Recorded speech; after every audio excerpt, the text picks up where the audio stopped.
ಆಗ್ತೈತಿ. ಇನ್ನೊಂದು ರಿವಾಯತ್ನಲ್ಲಿ ಬಂದು ಹುಜೂರ್ ಸಲ್ಲಲ್ಲಾಹು ಅಲೈಹಿ ವಸಲ್ಲಂ ಮನೆಯಲ್ಲಿ ಬಂದಿದ್ದ ನಂತರ ಫಾತಿಮತ್ತು ಝಹರಾ ಕೇಳಿದ್ರು, ಯಾ ರಸೂಲಲ್ಲಾಹ್, ಸರಿಯಾಗಿ ಊಟ ಇಲ್ಲ ಯಾ ರಸೂಲಲ್ಲಾಹ್, ಯಾ ರಸೂಲಲ್ಲಾಹ್ ನನಗೆ ಊಟ ಇಲ್ಲ ಯಾ ರಸೂಲಲ್ಲಾಹ್, ನೋಡ್ರಿ ಯಾ ರಸೂಲಲ್ಲಾಹ್ ನಾನು ಖಾಲಿ ಹೊಟ್ಟಿನಿಂದ ಹದೀನಿ ಯಾ ರಸೂಲಲ್ಲಾಹ್, ನನಗೆ ಹೇಗೆ ಮಾಡಿ ಊಟವನ್ನು ಕೊಡಿಸ್ರಿ ಯಾ ರಸೂಲಲ್ಲಾಹ್. ಅಲ್ಲಾಹನ ಕಡೆ ದುವಾ ಮಾಡಿದ್ರಿ, ಯಾ ಅಲ್ಲಾಹ್ ಫಾತಿಮಾ ಅವರಿಗೆ ಊಟವನ್ನು ಕೊಡಿ ಯಾ ಅಲ್ಲಾಹ್. ಹೇಗೆ ದುವಾ ಮಾಡಬೇಕಿತ್ತು. ಮಾಡಿದ ನಂತರ ಹುಜೂರ್ ಸಲ್ಲಲ್ಲಾಹು ಅಲೈಹಿ ವಸಲ್ಲಂ ಅವರು ಹೇಳಿದ್ರು, ಐ ಫಾತಿಮಾ ರೂಮ್ನಲ್ಲಿ ಹೋಗಿ ಊಟವನ್ನಿದೆ ತಗೊಂಡ್ ಬಾ ಹೋಗು. ಫಾತಿಮಾ ಹೇಗೆ ಒಳಗಡೆ ಹೋಗಬೇಕಿತ್ತು. ರೂಮ್ನಲ್ಲಿ ಏನಿದೆ, ಒಂದು ಸುಂದರವಾದ ಪ್ಲೇಟಿನಲ್ಲಿ ಕಬಾಬು, ರೊಟ್ಟಿಗಳು, ತರಹದ ಮಾಂಸನ ಊಟವನ್ನು ಬಂದಿದೆ ಆಕಾಶದಿಂದ. ಹೇಗೆ ಬರಬೇಕಿತ್ತು. ಹಜರತ್ ಫಾತಿಮಾ ಝಹರಾ ಅವರು ಹೊರಗಡೆ ತಗೊಂಡು ಬಂದರು. ಹುಜೂರ್ ಸಲ್ಲಲ್ಲಾಹು ಅಲೈಹಿ ವಸಲ್ಲಂ ಅವರು ಹಜರತ್ ಹಸನ್ ಹುಸೇನ್ ಅವರು ಮತ್ತು ಹಜರತ್ ಅಲಿ ಅವರು ಎಲ್ಲರೂ ಕುಂತು ಊಟ ಮಾಡಕ್ ಕುಂತಿದ್ದಾರೆ. ಎಲ್ಲಿ ತನಕ 3 ದಿನ 4 5 ದಿನ ಆಯಿತು, ಆದ್ರೆ ಊಟನ ಖಾಲಿ ಹಾಕುಂತಿಲ್ಲ. ಆ ರೀತಿ ಊಟ ಬಂದಿದೆ. ಆಕಾಶಿನ ಊಟ, ಪ್ರಪಂಚದ ಊಟ ಅಲ್ಲ. ಇವತ್ತು ಬೆಳಗ್ಗೆ ಊಟ ಮಾಡಿದ್ರೆ ಸಾಯಂಕಾಲ ತಿನ್ನಂಗಿಲ್ಲ ನಮ್ಮ ಪರಿಸ್ಥಿತಿ ಇರಂಗಿಲ್ಲ. ಅದು ಸರಿಯಾಗಿ ಫೀಸ್ ಇದ್ದಿಲ್ಲ, ಫೀಸ್ ಅಂತೈತಿ ಊಟ ಅದು. ಯಾಕೆಂದ್ರೆ ಜಳಗೆ ತಡ್ಕೊಳ್ಳೋದಿಲ್ಲ ಊಟ ಈಗಿನ. ಅದು ಆಕಾಶದಿಂದ ಬಂದಿರುವ ಊಟ. 5 ದಿನ ಆಯಿತು, ಆದ್ರೆ ಪ್ಲೇಟ್ನಲ್ಲಿ ಹೇಗಿದೆ ಹಾಗೆ ಇದೆ. ತಿನ್ನಾಕ್ ಕುಂತಿದ್ದಾರೆ, ಖಾಲಿನಾಗ ಕುಂತಿಲ್ಲ. ಈ ರೀತಿ ದುವಾ ಮಾಡಿದ್ರು. ಒಂದು ಸರಿ ಹೇಗಾಗಿದೆ ಅಂದ್ರೆ, ಹಜರತ್ ಇಮಾಮೆ ಹಸನ್ ಹುಸೇನ್ ಅವರು ಏನಿದ್ದಾರೆ, ಆ ಮಾಂಸದ ತುಕಡಿ, ಕಬಾಬಿನ ತುಕಡಿ, ಸಣ್ಣವರಿದ್ರು ಚಿಕ್ಕವರಿದ್ರು, ಆ ಕೈಯಲ್ಲಿ ಇಟ್ಕೊಂಡು ತಿನ್ಕೊಂತ ಆಟ ಆಡಕ್ಕೆ ಹೊರಗಡೆ ಹೋದ್ರು. ಹೋಗಿದ ನಂತರ ಒಬ್ಬಕಿ ಯಹೂದಿ ಹೆಣ್ಣು ಮಗಳು ಏನಿದ್ದಾರೆ, ಹಜರತ್ ಇಮಾಮೆ ಹಸನ್ ಹುಸೇನನ ಕೈಯಲ್ಲಿ ಆ ಮಾಂಸದ ತುಕಡಿ ನೋಡಿದ್ರು ಕಬಾಬಿನ. ನಿಮ್ಮ ಮನೆಯಲ್ಲಿ ಸರಿಯಾಗಿ ಊಟ ಸಿಗಂಗಿಲ್ಲ, ಮತ್ತು ನಿಮ್ಮಿದು ಕಬಾಬಿನ ತುಕಡಿ ಎಲ್ಲಿಂದ ಸಿಕ್ಕಿದೆ, ಕಬಾಬ್ ಎಲ್ಲಿ ಸಿಕ್ಕಿದೆ ನಿಮ್ಗೆ, ಯಾರು ಕೊಟ್ರು ನಿಮ್ಗೆ. ಹಜರತ್ ಇಮಾಮೆ ಹಸನ್ ಹುಸೇನ್ ಹೇಳಿದ್ರು, ಇದು ನಮ್ಮ ಅಜ್ಜರು, ನಮ್ಮ ಹುಜೂರ್ ಸಲ್ಲಲ್ಲಾಹು ಅಲೈಹಿ ವಸಲ್ಲಂ ಅವರು ದುವಾ ಮಾಡಿದ್ರು, ಆಕಾಶದಿಂದ ಇದು ಊಟ ಬಂದಿದೆ, ಇದು ಆಕಾಶದಿಂದ ಬಂದಿದ್ದು ಊಟ. ಇದು ಹೇಳಿದ ನಂತರ ಆ ಯಹೂದಿ ಹೆಣ್ಣು ಮಗಳು ಏನ್ ಮಾಡಿದ್ಲು, ನನಗೆ ಸ್ವಲ್ಪ ಕೊಡೋ, ಇಲ್ಲೇ ನಾನು ತಿಂದು ನೋಡ್ತೀನಿ ಹೇಗೈತಿ ರುಚಿ ಅನ್ನೋದು. ಹೇಗೆ ಆ ಹೆಣ್ಣು ಮಗಳು ಆ ಕಬಾಬಿನ ತುಕಡಿ ತಗೊಂಡು ತಿನ್ಬೇಕಿತ್ತು, ಇಲ್ಲಿ ಊಟ ಗಾಯಬಾಯಿತು. ಮನೆಯೊಳಗೆ ಊಟ ಗಾಯಬಾಯಿತು. 8-10 ದಿನ ತನಕ ಊಟನೇ, ಹೊಟ್ಟೆ ತುಂಬ ಊಟ ಮಾಡಕ್ ಕುಂತಿದ್ರು, ಯಾವತ್ತು ಖಾಲಿ ಆಗುತ್ತಿಲ್ಲ. ಆ ಯಹೂದಿ ಬ್ಯಾರೆ ಧರ್ಮದ ಹೆಣ್ಣು ಮಗಳು ಹೇಗೆ ತಿನ್ಬೇಕಾಗಿತ್ತು, ಊಟನೇ ಖಾಲಿ ಆಯಿತು. ಹಜರತ್ ಫಾತಿಮಾ ಝಹರಾ ಅವರು ತನ್ನ ತಂದೆ ಕಡೆ ಬಂದು ಹೇಳಿದ್ರು, ಅಪ್ಪಾಜಿ ಊಟ ಎಲ್ಲ ಖಾಲಿ ಆಗಿದೆ, ಗಾಯಬಾಗಿದೆ ಅಪ್ಪಾಜಿ. ಹುಜೂರ್ ಸಲ್ಲಲ್ಲಾಹು ಅಲೈಹಿ ವಸಲ್ಲಂ ಹೇಳಿದ್ರು, ಐ ಫಾತಿಮಾ ಏಕೆ ಗಾಯಬಾಗಿದೆ ಅಂದರೆ, ನಿನ್ನ ಮಕ್ಕಳು ಹಸನ್ ಹುಸೇನ್ ಅವರು ಹೋಗಿ ಹೊರಗಡೆ ಈ ರೀತಿ ಒಬ್ಬಕಿ ಹೆಣ್ಣು ಮಗಳಿಗೆ ಇದು ತುಕಡಿ ಕೊಟ್ಟಿದ್ದಾರೆ. ಅವರು ತುಕಡಿ ಕೊಟ್ಟಿದ್ದಿಲ್ಲ ಅಂದರೆ ನೀ ಸಾಯ ತನಕ ಊಟವನ್ನು ಖಾಲಿ ಆಗ್ತಿದ್ದಿಲ್ಲ, ಅದೇ ಊಟನ ಒಳಗೆ ನೀ ಜೀವನ ಮಾಡ್ತಿದ್ದ ಐ ಫಾತಿಮಾ ಅಂತ ಹುಜೂರ್ ಸಲ್ಲಲ್ಲಾಹು ಅಲೈಹಿ ವಸಲ್ಲಂ ಹೇಳಕೊಂಡಿದ್ದಾರೆ. ಐ ಫಾತಿಮಾ ಸಾಯ ತನಕ ನಿನ್ನ ಊಟ ಖಾಲಿ ಆಗ್ತಿದ್ದಿಲ್ಲ, ಅದೇ ಊಟ ಒಳಗೆ ನಿನ್ನ ಜೀವನ ಕಳೀತಿತ್ತು. ಅಲ್ಲಿ ತುಕಡಿ ಕೊಟ್ಟಿ ಬಂದಿದ್ದ ನಂತರ ನಿನ್ನ ಊಟವನ್ನು ಗಾಯಬಾಗಿದೆ ಐ ಫಾತಿಮಾ. ಈ ರೀತಿ ಫಜಿಲತ್ ಅವ್ರದಿತ್ತು. ಏಕೆಂದ್ರೆ ಹಜರತ್ ಫಾತಿಮಾ ಅವ್ರದ್ದು ಮನಿ ಸುಂದರವಾದ ಮನಿ, ನಮ್ಮಂತರ ಮನಿ ಅಲ್ಲ. ನಾವು 2 ಟೈಮಿನ ನಮಾಜ್ ಮಾಡಿ 3 ಟೈಮಿನ ನಮಾಜ್ ನಾವು ಬಿಡೋದು ನಮ್ಮ ಪರಿಸ್ಥಿತಿ. ಯಾವ್ರೊಮ್ಮೆ ನಾವು ತಸ್ಬಿ ಓದಿ ಯಾವ್ರೊಮ್ಮೆ ತಸ್ಬಿ ಬಿಡೋದು ನಮ್ಮ ಪರಿಸ್ಥಿತಿ. ಹಜರತ್ ಫಾತಿಮಾ ಅವರು ಹಗಲು ರಾತ್ರಿ ಬರೀ ಅಲ್ಲಾಹನ ಜಿಕ್ರಲ್ಲಿ ಇರ್ತಿದ್ರು, ಬರೀ ಅಲ್ಲಾಹನ್ಗೆ ನೆನಪು ಮಾಡ್ತಿದ್ರು, ಸ್ವಚ್ಛತೆ ಇರ್ತಿದ್ರು, ಪರ್ದಾನಲ್ಲಿ ಇರ್ತಿದ್ರು. ಯಾವತ್ತು ಇಲ್ಲೇ ತನಕ ಇದೆ. ಹಜರತ್ ಫಾತಿಮಾ ಝಹರಾ ಅವರು ಇಲ್ಲೇ ತನಕ ಹೇಳ್ತಾರೆ, ಏನು ಮಕ್ಕಳು ಹೇಳ್ತಾರೆ, ಹಜರತ್ ಇಮಾಮೆ ಹಸನ್ ಹುಸೇನ್ ಅವರು, ನಾವು ಇಷ್ಟು ವರ್ಷ ಆಗಿದ್ದೀವಿ, ಇನ್ನೂರಿಗಾಗಿ ನನ್ನ ತಾಯಿಯ ತಲೆ ಮೇಲಿಂದ ನಾವು ಬಟ್ಟ ಸರ್ಸಿದ್ದು ಇವತ್ತಿಗಾಗಿ ನಾನು ನೋಡಿಲ್ಲ ಅಂತ ಹೇಳ್ತಾರೆ ಹಜರತ್ ಇಮಾಮೆ ಹಸನ್ ಹುಸೇನ್ ಅವರು. ದೊಡ್ಡವರಾಗಿದ್ದಾರೆ, ಇವತ್ತಿಗೆ ನಾವು ನಮ್ಮ ತಾಯಿಗೆ ತಲೆ ಮೇಲಿಂದ ಪಟ್ಟ ಸರ್ಸಿದ್ದು ನಾವು ನೋಡಿಲ್ಲ. ನಮ್ಮ ತಾಯಿಯವರು ಆ ರೀತಿ ಪರ್ದಾನಲ್ಲಿ ಇದ್ರು. ಯಾರು? ಫಾತಿಮಾ ಝಹರಾ ಅವರು. ಇಶಾನಲ್ಲಿ ಸಜ್ದಾನಲ್ಲಿ ಹೋಗಿದ್ರೆ ಬೆಳಗ್ಗೆ ಎದ್ದೇಳಿ ಸಜ್ದಾನಿಂದ ತಲಿವನ್ನು ಎಬ್ಬಿಸ್ತಿದ್ರು. ಅಂತಹ ನಮಾಜ್ ಮಾಡೋರು ಫಾತಿಮಾ ಝಹರಾ ಅವರು. ಎನಿ ಟೈಮ್ ಅಲ್ಲಾಹನ್ಗೆ ಪ್ರೀತಿನಿಂದ ಜಿಕ್ರ್ ಮಾಡೋರು ಅವರು ಫಾತಿಮಾ ಝಹರಾ ಹೇಳ್ತಾರೆ. ಅಂತಹ ತಾಯಿ ಹೊಟ್ಟಿನಿಂದ ಯಾರು ಹುಟ್ಟಿ ಬರುತ್ತಾರೆ? ಇಮಾಮೆ ಹಸನ್ ಮತ್ತು ಇಮಾಮೆ ಹುಸೇನ್ ಅವರು ಹುಟ್ಟಿ ಬರಕ್ ಬಂದಿದ್ದಾರೆ. ಇವತ್ತು ಬಹಳಷ್ಟು ಜನರು ನಾಟಕ ಮಾಡಿಬಿಟ್ಟಿದ್ದಾರೆ, ಬಿಸ್ನೆಸ್ ಮಾಡಿದ್ದಾರೆ. ಎಂತಾದ್ರು ಮೊಹರಂ ಹೇಗೆ ಬಂತು, ಅವ್ರ ಮೈಯಾಗೆ ಇಮಾಮೆ ಹುಸೇನ್, ಇವ್ರ ಮೈಯಾಗ ಹಜರತ್ ಅಲಿ. ಯಾರಾದ್ರೆ ಹೆಣ್ಣು ಮಗಳ ನೋಡಿ ಅವ್ರ ಮೈಯಾಗ ಯಾರು ಬಂದಾರ? ಬೀಬಿ ಫಾತಿಮಾ ಅಂತ. ಏನಾದ್ರೆ ಹರದಂಗ ಹೊಡೀರಿ ಅವರಿಗೆ. ಅವಕಾತ್ ಏನೈತಿ ಫಾತಿಮಾನ ಮುಂದೆ ಇವ್ರದು? ಮನೆಯಲ್ಲಿ ಸರಿಯಾಗಿ ಪಟ್ಟ ಹಾಕೊಳಕ್ ಗೊತ್ತಿಲ್ಲ ಇವರಿಗೆ, ಮೈಯಾಗ ಫಾತಿಮಾ ಅವರು ಬರ್ತಾರ. ಹಜರತ್ ಫಾತಿಮಾ ಅವ್ರ ಕಾಲಿನ ಧೂಳಿ ಬರಾಬರಿ ಇಲ್ಲ ಇವರು. ಹಜರತ್ ಫಾತಿಮನ ಹೆಸರು ಕೆಡ್ಸಾಕ್ ಕುಂತಿದ್ದಾರೆ ಇವರು. ಅಲ್ಲಾಹು ಅಕ್ಬರ್. ಆದ್ರೆ ನಮ್ಮ ಹುಚ್ಚ ಜನರು ಹಾಗೆ ಅದಾರ. ಹೇಗೆ ಆಕಿ ಮೈಯಾಗ ಬಂದು ಹೂ ಹೂ ಹಾ ಏನಾದ್ರು ಸಾಕು, ಅಲ್ಲಿ ಹೋಗಿ 4 ಮಂದಿ ಹಿಡಿತಾರ, ಆಕಿಗೆ ಕಾಲು ಬೀಳ್ತಾಳ ಇಲ್ಲಿ. ಅದೆಲ್ಲ ಸುಡ್ರಿ. ಅದು ನೋಡ್ರಿ, ಇಂಥ ಶ್ರೇಷ್ಠವಾದ ಪ್ರಾರ್ಥನೆ ಮಾಡೋರು ಯಾರಾದ್ರೆ ಮೈಯಾಗ ಬರ್ತಾರೆ ಇವರು. ಇಡೀ ಜೀವನ ತನ್ನ ಬಡತನ ಮ್ಯಾಲೆ ಅಲ್ಲಾಹನ ಜಿಕ್ರನಿಂದ ಸಹಿಸ್ಕೊಂಡು ಜೀವನ ಮಾಡೋರು ಫಾತಿಮಾ ಝಹರಾ ಅವರು. ಮತ್ತು ಎಂತಹ ಮಗಳಿವರು? ಇಡೀ ಪ್ರಪಂಚದ ಪ್ರೀತಿಯ ಮಗಳಿವರು. ಇಡೀ ಪ್ರಪಂಚಿಗೆ ರಹಿಮತುಲ್ ಆಲಿಮೀನ್ ಆಗಿ ಬಂದಿದ್ರು, ಪ್ರವಾದಿಯಾಗಿ ಬಂದಿದ್ದಾರೆ. ಇಡೀ ಪ್ರಪಂಚಿಗೆ, ಬರೀ ಒಂದು ಊರಿಗೆ ಅಲ್ಲ, ಬರೀ ಇಂಡಿಯಾಗೆ ಅಷ್ಟೆಲ್ಲ ಇಡೀ ಪ್ರಪಂಚಕ್ಕೆ ನಬಿಯಾಗಿ ಬಂದಿದ್ರು ನಮ್ಮ ಹುಜೂರ್ ಸಲ್ಲಲ್ಲಾಹು ಅಲೈಹಿ ವಸಲ್ಲಂ. ನಮ್ಮ ಹುಜೂರಿನ ಪ್ರೀತಿಯ ಮಗಳು ಫಾತಿಮಾ ಅವರು. ಇಂಥ ಹೆಣ್ಣು ಮಕ್ಕಳು ಬಹಳ ಮಂದಿ ಬಂದಿದ್ದಾರೆ ಇವತ್ತು. ಅಲ್ಲಾಹ್ ರಬ್ಬುಲ್ ಇಜ್ಜತ್ ಅಂತ ಹೆಣ್ಣು ಮಕ್ಕಳಿಗೆ ಹಿದಾಯತ್ ಕೊಳ್ಳಿ, ತೌಫೀಕ್ ಕೊಳ್ಳಿ. ಬಿಸ್ನೆಸ್ ಮಾಡಿಬಿಟ್ಟಿದ್ದಾರೆ ಎಲ್ಲರೂ. ನೋಡ್ರಿ, ಹಜರತೆ ಫಾತಿಮಾ ಝಹರಾ ಅವರು ಇಡೀ ಜೀವನ ಏನ್ ಮಾಡಿದ್ರು? ಇದೇ ತಾಳ್ಮೆನಿಂದ ಕಷ್ಟ ಮೇಲೆ ಸಹಿಸಿಕೊಂಡು ಜೀವನ ಮಾಡೋ ಪ್ರಯತ್ನ ಮಾಡಿದ್ರು. ಇಲ್ಲೇ ತನಕ ರಿವಾಯತ್ನಲ್ಲಿ ಬಂದಿದೆ, ಹಜರತೆ ಫಾತಿಮಾ ಝಹರಾ ರದಿಯಲ್ಲಾಹು ತಆಲಾ ಅನ್ಹಾರು ಒಂದು ಸಾರಿ ಏನ್ ನೋಡ್ತಾರಂದ್ರೆ,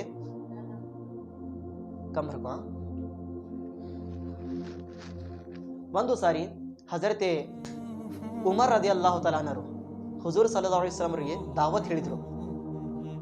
ಯಾ ರಸೂಲಲ್ಲಾಹ್, ನನ್ನ ಮನೆಯಲ್ಲಿ ಇವತ್ತು ದಾವತ್ ಇದ್ದೀನಿ, ಬಾರಿ ಯಾ ರಸೂಲಲ್ಲಾಹ್. ಹೇಗೆ ಹುಜೂರ್ ನಿಮ್ಗೆ ದಾವತ್ ಕೊಡಬೇಕು? ರಾತ್ರಿಯಲ್ಲಿ ಹುಜೂರ್ ಸಲ್ಲಲ್ಲಾಹು ಅಲೈಹಿ ವಸಲ್ಲಂ ಮತ್ತು ಸಹಾಬಾ ಕರಾಮರು ಎಲ್ಲರೂ ಹಜರತೆ ಉಮರ್ ಅವರ ಮನೆಯಲ್ಲಿ ಹೋಗಕ್ ಕುಂತಿದ್ರು. ಹೋಗೋ ಸಂದರ್ಭದಲ್ಲಿ ಹಜರತೆ ಉಮರ್ ಅವರು ಹಿಂದೂ ಒಂದೊಂದು ಹೆಜ್ಜೆಯನ್ನು ಏನಿಸ್ಕೊಂಡು ಬರಾಕ್ ಕುಂತಿದ್ರು. ಮಸಜಿದಿನಿಂದ ಮನೆ ತನಕ ಎಷ್ಟೇ ಹುಜೂರ್ ಸಲ್ಲಲ್ಲಾಹು ಅಲೈಹಿ ವಸಲ್ಲಂ ಅವರು ಹೆಜ್ಜೆ ಇಟ್ಟಿದ್ದಾರೆ ಅದೆಲ್ಲ ಏನಿಸ್ಕೊಂಡು ಬರಾಕ್ ಕುಂತಿದ್ರು. ಕೇಳೋರು ಕೇಳಿದ್ರು, ಅಯ್ಯ ಉಮರ್, ಹೆಜ್ಜೆ ಎದಕ್ಕೆ ಎಣ್ಸಾಕ್ ಕುಂತಿದ್ಯಾ? ಹುಜೂರ್ ಸಲ್ಲಲ್ಲಾಹು ಅಲೈಹಿ ವಸಲ್ಲಂ ನಡ್ಕೊಂಡು ಬರಾಕ್ ಕುಂತಿದ್ದಾರೆ, ಅವ್ರದ್ದು ಹೆಜ್ಜೆಗೆ ನೀ ಎದಕ್ಕೆ ಎಣ್ಸಾಕ್ ಕುಂತಿದ್ಯಾ?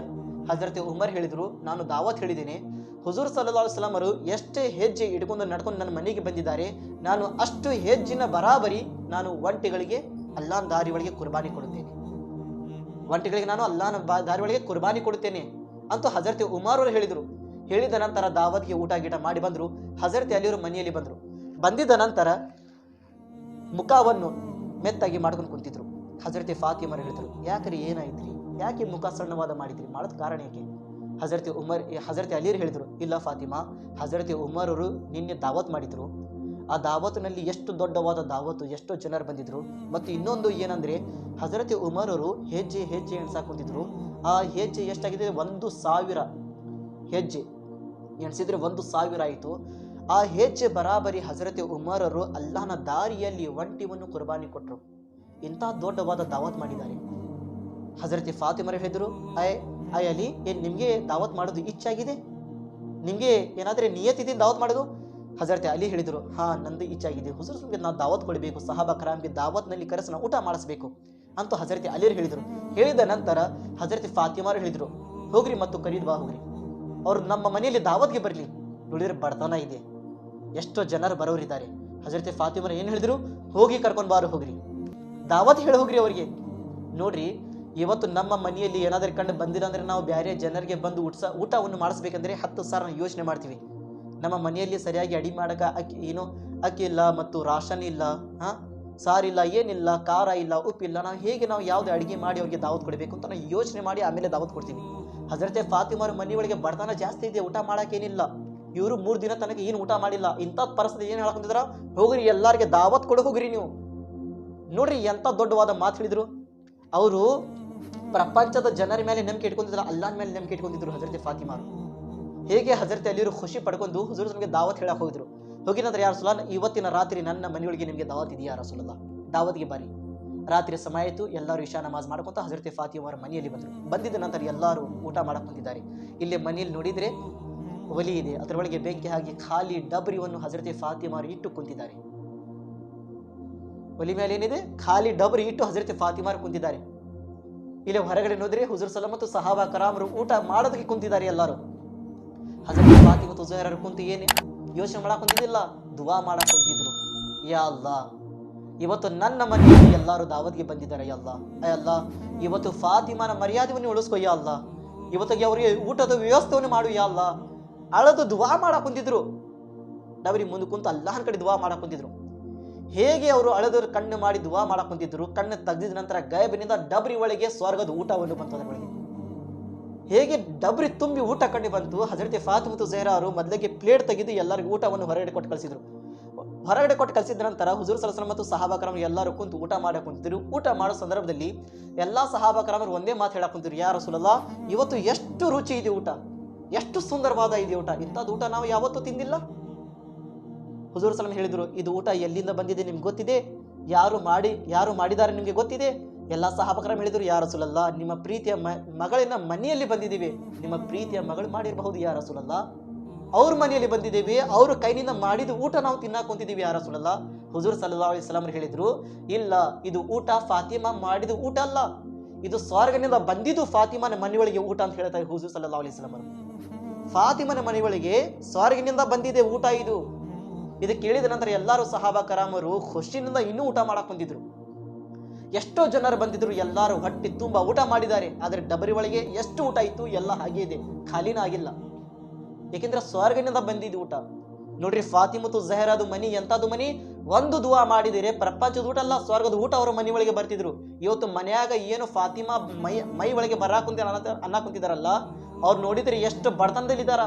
ಒಂದು ಸಾರಿ ಮೂಲ್ಯಾಗ ಕುಂತು ಬರೀ ಒಂದು ಸಾರಿ ಅವ್ರು ಕೇಳಲಿ, ಏನವ್ರು ಶ್ರೀಮಂತರಾಗ್ತಾರ ತಕ್ಷಣ ಐತಿ ಕ್ಯಾಪಿಸಿಟಿ ಅವ್ರ ಒಳಗೆ. ಎಂತ ಹೆಣ್ಮಕ್ಳು ನನ್ನ ಮೈಯಾಗ ಫಾತಿಮಾ ಅವರು ಬಂದಿದ್ದಾರ, ಒಂದು ಸಾರಿ ಕೇಳಿ ಅವರು, ಯಾ ಅಲ್ಲ ನಾನು 3 ದಿನ ಊಟ ಮಾಡಿಲ್ಲ, ಊಟ ಕಳಸಪ್ಪ, ಬರ್ತೈತಿ ಸ್ವರ್ಗದಿಂದ ಊಟ ಅವ್ರ ಮನೆ ಒಳಗೆ ಬರಬಹುದು. ಆದರೆ ಆ ರೀತಿ ನೀವು ಇರಬೇಕು, ಆ ರೀತಿ ನೀವು ಇರಬೇಕು ಮನೆಯೊಳಗೆ. ಹಜರತೆ ಫಾತಿಮನ ಹಂಗೆ ತನ್ನ ನಫ್ಸ್ಗೆ ಸಾಯಿಸಬೇಕು, ಇಚ್ಛೆಗಳಿಗೆ ಸಾಯಿಸಬೇಕು. ಈ ದೇಹಗೆ ಏನು ಎಲ್ಲ ಇಡೀ ದೇಹ ಅಲ್ಲಾರ ಮೇಲೆ ಕುರ್ಬಾನು ಮಾಡಬೇಕು. ಶರಿಯತ್ ಮತ್ತು ಇಸ್ಲಾಮಿನ ಪ್ರಕಾರ ನಡ್ಕೊಂಡು ಹೋಗ್ಬೇಕು, ಅವಾಗ ನಿಮ್ಮ ಎಲ್ಲ ದುವಾ ಕಬೂಲ್ ಆಗುತ್ತದೆ. ನಮ್ದು ನೋಡಿದ್ರೆ ಫ್ಯಾಷನ್ ಅನ್ನು ಬೇರೆ ಇದೆ, ನಡವಳಿಕೆ ಬೇರೆ ಇದೆ. ನಾವು ದುವಾ ಕೇಳಿದ್ರೆ ಮತ್ತು ಈ ರೀತಿ ಊಟ ಎದಕ್ಕೆ ಬರಂದ್ರ ಇದೇ ಕಾರಣ. ಹಜರತ್ ಫಾತಿಮಾ ಝಹರಾ ಊಟ ಎಲ್ಲರಿಗೆ ತಂದ್ಕೊಟ್ರು, ಎಲ್ಲರೂ ಊಟ ಮಾಡಿದ್ರು, ದಾವತ್ ಆಯಿತು. ಮತ್ತೆ ಇನ್ನೊಂದು ಕಂಡೀಷನ್ ಇತ್ತು, ಹೆಜ್ಜೆನ ಬರಾಬರಿ. ಅವರು ಎಷ್ಟೋ ಪ್ರಾಣಿಗಳಿಗೆ ಕುರ್ಬಾನಿ ಕೊಟ್ಟರು.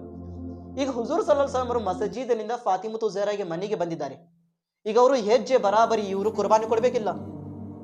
ಹಜರತೆ ಫಾತಿಮಾರು ಕುರ್ಬಾನಿ ಕೊಟ್ಟಿಲ್ಲ. ಏನ್ ಹೇಳಿದ್ರು ಅಲ್ಲಾಹನ ಬಾರ್ಗನಲ್ಲಿ, ಯಾ ಅಲ್ಲಾ, ಹಜರತೆ ಉಮರ್ ಅವರು ಹುಜೂರ್ ಸಲ್ಲಲ್ಲಾಹು ಹೆಜ್ಜೆ ಬರಾಬರಿ ನಿನ್ನ ದಾರಿ ಒಳಗೆ ಕುರ್ಬಾನಿ ಕೊಟ್ಟಿದ್ದಾರ ಒಂಟಿಗಳು. ಯಾ ಅಲ್ಲಾ, ನನ್ನ ಹಕ್ಕು ಏನಿದೆ, ನಾನು ದುವಾ ಮಾಡೋದು ಒಂದೇ. ಯಾ ಅಲ್ಲಾ, ಹುಜೂರ್ ಸಲ್ಲಲ್ಲಾಹು ಅಲೈಹಿ ವಸಲ್ಲಂ ಅವರು ನನ್ನ ಮಸಜಿದಿನಿಂದ ನನ್ನ ಮನೆಗೆ ಏನ್ ಬಂದಿದ್ದಾರೆ, ಅವರು ಎಷ್ಟು ಹೆಜ್ಜೆ ಹಿಡ್ಕೊಂಡು ಬಂದಿದ್ದಾರೆ. ಯಾ ಅಲ್ಲಾ, ಆ ಹೆಜ್ಜೆ ಬರಾಬರಿ ಎಲ್ಲಾ ಜನರಿಗೆ ನರಕನಿಂದ ತೆಗೆದು ಸ್ವರ್ಗನಲ್ಲಿ ಕಳಿಸು ಯಾ ಅಲ್ಲಾ ಅಂತ ದುವಾ ಮಾಡಕ್ ಬಂದಿದ್ದಾರೆ. ನೋಡ್ರಿ, ಕುರ್ಬಾನಿ ಕೊಟ್ಟಿಲ್ಲ ಅವರು, ನಮ್ಗಾಗಿ ಯೋಚನೆ ಮಾಡಿದ್ರು. ಅಲ್ಲಾ, ಹುಜೂರಿನ ಉಮ್ಮತಿನ ಜನರಿಗೆ ಯಾ ಅಲ್ಲಾ ಹೆಜ್ಜೆ ಬರಾಬರಿ ನರಕನಿಂದ ತೆಗೆದು ಸ್ವರ್ಗದಲ್ಲಿ ಕಳಿಸು ಯಾ ಅಲ್ಲಾ. ಅವ್ರಿಗೆ ಫಾತಿಮಾ ಹೇಳುತ್ತಾರೆ. ಇವತ್ತು ನಮ್ಮ ಹೆಣ್ಮಕ್ಕಳು ಆ ರೀತಿ ಇದಿಲ್ಲ. ಮೊದಲಿಗೆ ನನ್ನ ಹೊಟ್ಟಿನ ತುಂಬಬೇಕು, ಮೊದಲಿಗೆ ನನ್ನ ಮನಿನ ತುಂಬಬೇಕು, ಆಮೇಲೆ ಬ್ಯಾರರು. ಈ ಇವತ್ತಿನ ನಮ್ಮ ಪರಿಸ್ಥಿತಿ ಜನರಿಗೆ. ಮೈಯಾಗ ದೇವರು ಬಂದ್ರೆ ಮೊದಲಿಗೆ ನನ್ನ ಜೇಬ ತುಂಬಬೇಕು, ಆಮೇಲೆ ಜನರಿನ. ಇವತ್ತಿನ ಜನರಿಗೆ ಮೈಯಾಗ ದೇವರು ಬಂದ್ರೆ ಮೊದಲಿಗೆ ನನ್ನ ಮನೆಯೊಳಗೆ ರಾಶನ್ ತುಂಬಬೇಕು, ಸಕ್ಕರೆ ಬೆಲ್ಲ ಕೊಬ್ಬರಿ ಎಲ್ಲ ನನ್ನ ಮನೆಯೊಳಗೆ ತುಂಬಬೇಕು, ಆಮೇಲೆ ಜನರು. ಇವರು ದೇವರಿನ ಹೆಸರಿಂದ ತನ್ನ ಬಿಸ್ನೆಸ್ ಅನ್ನು ಜಾಸ್ತಿ ಬೆಳೆಸಾಕ ಕುಂತಿದ್ದಾರೆ. ಇವರು ಮೋಸ ಕೊಟ್ಟು ಜನರಿಗೆ. ಆದ್ರೆ ನಮ್ಮ ಜನರು ಹಂಗೆ ಅದಾರ. ಅವ್ರು ಹೇಳಿದ್ರೆ ಸಾಕು, 4 kg ಏನಿದೆ ಏನು ಬೆಲ್ಲ ತಗೊಂಡ್ ಬಾ, 5 kg ಕೊಬ್ಬರಿ ತಗೊಂಡ್ ಬಾ, ಈ ರೀತಿ ಹೇಳಿದ್ರೆ ಸಾಕು, ಹಾ ಮುಂದಿನ ವರ್ಷ ನಾನು ಕೊಡಿಸ್ಬೇಕು ನೋಡಪ್ಪ. ಅವ್ ಒಯ್ದ ಮನಿಗೆ ಅಲ್ಲಿ ಅವ್ರು ಹೇಳಿದಾರಂದ್ರೆ ಒಯ್ದಿರಂದ್ರೆ ಇವರು. ಅಲ್ಲಾಹು ಅಕ್ಬರ್. ಇವತ್ತಿನ ಪರಿಸ್ಥಿತಿ ನಮ್ಮ ಜನರಿಗೆ. ಹಜರತ್ ಫಾತಿಮಾ ಝಹರಾ ಏನ್ ದುವಾ ಮಾಡಿದ್ರು, ಯಾ ಅಲ್ಲಾ, ನಾನು ಕುರ್ಬಾನಿ ಕೊಡಂಗಿಲ್ಲ. ಜನರಿಗೆ ನರಕನಲ್ಲಿ ಹೋಗಿರುವ ಜನರು ಸ್ವರ್ಗದಲ್ಲಿ ಹೋಗ್ಬೇಕು ಯಾ ಅಲ್ಲಾ. ಏಕೆಂದ್ರೆ ನರಕ ಅಂತ ಅದು ಕಠಿಣವಾದ ಜಾಗ ಇದೆ. ಬೆಂಕಿನಲ್ಲಿ ಸುಡಿತಾ ಇರ್ತಾರ ಜನರಿಗೆ. ಎಷ್ಟೋ ಹೆಣ್ಣು ಮಕ್ಕಳಿಗೆ, ಎಷ್ಟು ಪುರುಷರಿಗೆ ದೇಹ ಏನಿದೆ, ದೇಹದ ಚರ್ಮ ಕತ್ತರಿನಿಂದ ಕಟ್ ಮಾಡ್ತಿರ್ತಾರ ಜನರಿಗೆ. ತರಹದ ಶಿಕ್ಷೆ ನರಕನಲ್ಲಿ ಇದೆ. ಇವತ್ತು ನಾವು ಕುರ್ಬಾನಿ ಕೊಡಬಹುದು, ಅವರು ಜನರು ತಿಂತಾರ ಮತ್ತು ಮರಿತಾರ. ಆದ್ರೆ ಇದು ಏನಿದೆ, ನರಕನಿಂದ ಬಿಡುಗಡೆಯಾಗಿ ಸ್ವರ್ಗದಲ್ಲಿ ಹೋಗುದು, ಇದು ಎಷ್ಟು ಒಳ್ಳೆಯವಾದ ಕೆಲಸ. ಹಜರತ್ ಫಾತಿಮಾ ಝಹರಾ ಆ ಕೆಲಸ ಮಾಡಿ ತೋರಿಸಿದ್ರು. ಇಡೀ ಜೀವನ ತಾಳ್ಮೆಯಲ್ಲಿ